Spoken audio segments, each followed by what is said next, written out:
Hi there. So this video is about how to budget using zero-based budgeting and then how to sync that with Mint so that it can help you stay on track, hold you accountable to the budgets that you set, and have it not just be a piece of paper that sits on your computer or on your desk that you never look at again. So in my previous video, I explained a little bit about what zero-based budgeting is. The premise is very simple. You do this on a blank piece of paper. I'd recommend doing this first before going into Mint and setting that up. So the way that you would do a zero-based budget is you would think about what is my income for next month. You want to do this at the beginning of every month. And let's say, for example, it's $7,500.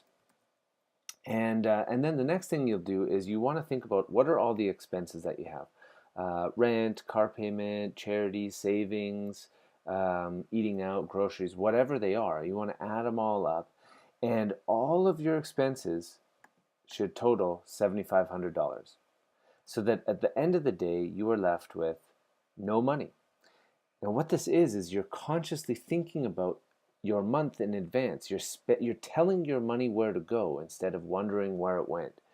And that's the idea behind zero-based budgeting.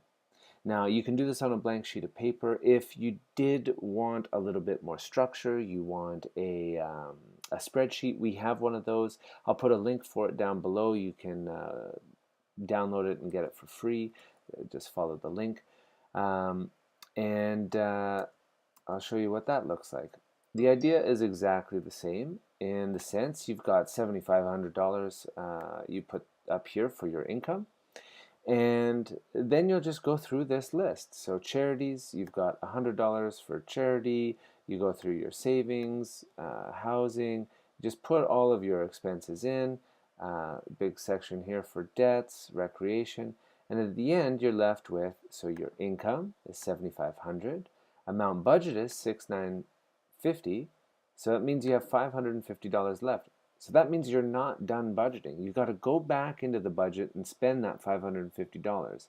Now you could put it all into more savings, or you could put, let's say, $250 more into savings.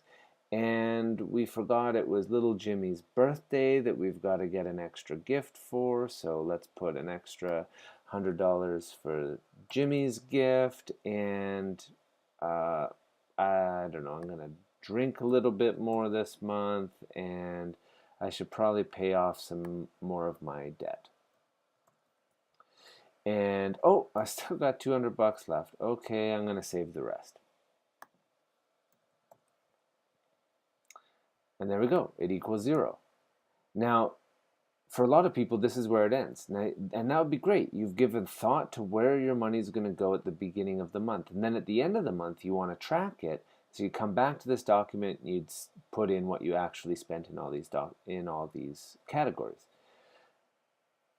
I've tried this. I just never came back to it. So I found this really great tool called Mint, and there's a desktop version. Well, there's a desktop version. There's also a cell phone version, and basically it looks like this. So what happens is you log into Mint and you can sync up your bank accounts that you use.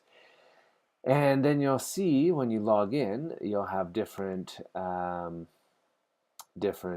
tabs up here: an overview, transactions, budgets, goals, and trends. For the purpose of this video, we're just going to focus on the budgets. So first thing you'll do is you'll sync up the bank accounts that you use, and then you'll come to this page and you'll see that Mint's already added some budgets in there for you. So first thing we want to do is start from nothing. So let's just delete anything that Mint has set up preemptively for you, just so we can start with a blank page. Get rid of these. You click this little edit details button, then delete this budget. And same with income. There should be one there. Just get rid of that, and you'll be left with a page that looks like this. Now, first thing, and over here, this piece here is exactly the same as this right here. Income, amount budgeted, remaining to budget. Income, spending. It has a different category for goals, and then it has leftover, and we want this to equal 0. So how do we do this? First, create a budget. First one we're going to create is income. We said it's going to be $7,500 a month. Create it. Boom. There it is. The next budget that we're going to create, what did we say it was? Charities. Okay. So we go back into here, charity. It shows up. We're going to spend $100 a month on that. And there you go. And so forth and so forth. The next budget was savings. How much are we going to put towards savings? We said $750. So $750. I'm going to save that. There we go. Now we have another one. And the next one is mortgage and rent. Mortgage and rent. $1,550. Save.